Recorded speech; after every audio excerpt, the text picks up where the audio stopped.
Certas paixões, como o chocolate e a mitologia, surgem no primeiro momento que a gente prova.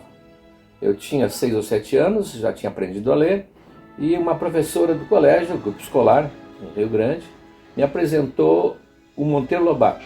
É uma edição dos 12 Trabalhos de Hércules, dividida em 12 pequenos fascículos, que era uma edição popular. Foi começar a ler e eu fiquei apaixonado, nunca mais abandonei. Eu acho que essa minha experiência é a experiência de todo mundo. Quando se conhece a mitologia, quando se prova a mitologia grega, se nota que há alguma coisa ali que é importante para nós, que é encantador para nós, e uma vez viciado nisso, a pessoa nunca mais vai se afastar. Sempre vai reagir de uma maneira viva, criativa à mitologia.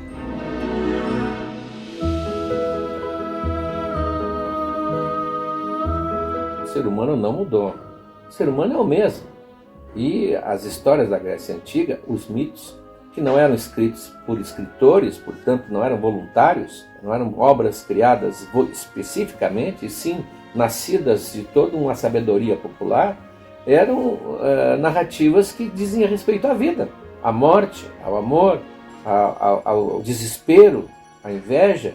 Tudo isso está presente na mitologia grega de uma maneira riquíssima, de várias formas, cada coisa aparece de várias formas, contada de muitas maneiras, e portanto ali está a nossa vida, não tem nada de diferente do que nós vivemos hoje. A mitologia grega, entenda-se a cultura grega, ela se tornou uma espécie de régua pela qual a gente mede o tempo atual.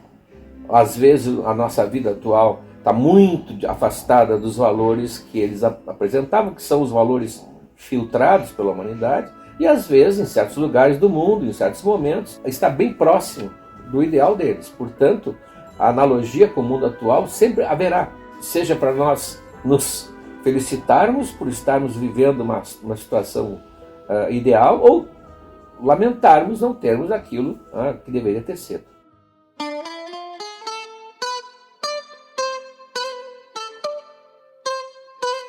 O livro Troia, ele é uma narrativa diferente das narrativas da história de Troia que estão por aí. Quem narrou e tornou famosa a Troia, realmente imortal para sempre, foi Homero, que escreveu a Ilíada. Mas a Ilíada conta 59 dias da Guerra de Troia, que durou 10 anos. Ele não está preocupado com os antecedentes, porque quem ouvia essa história na Grécia conhecia a história.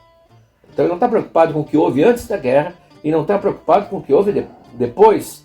Ela termina quando morre Heitor e depois tem toda uma série de acontecimentos, inclusive o cavalo de Troia não aparece na Ilíada. Então o que eu fiz?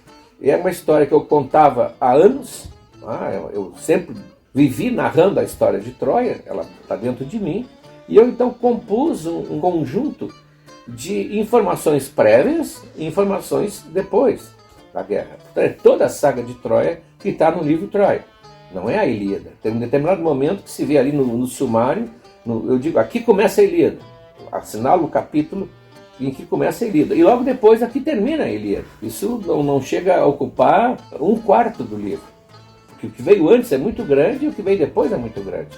Então é a minha contribuição, eu espero, para a divulgação da cultura grega, da cultura clássica e do Homero e tudo que veio em volta dele.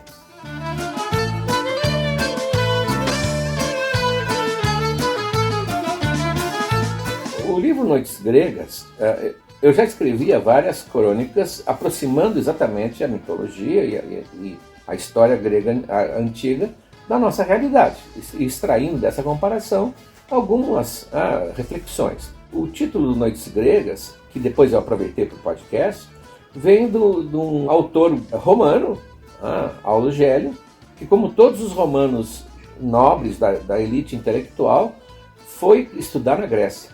E lá ele, nas noites, ele então registrava tudo que ele tinha lido, interessante, tudo que ele tinha ouvido, e escreveu um livro chamado Noites Áticas, que é uma obra interessantíssima, porque é uma coisa variada do que ele viu, do que ele ouviu, da aula que ele teve, etc. Então, por analogia, eu criei o livro Noites Gregas, onde há várias crônicas que aproveitam essas narrativas importantes da mitologia. Na hora de fazer um podcast, achei que não havia melhor nome do que esse.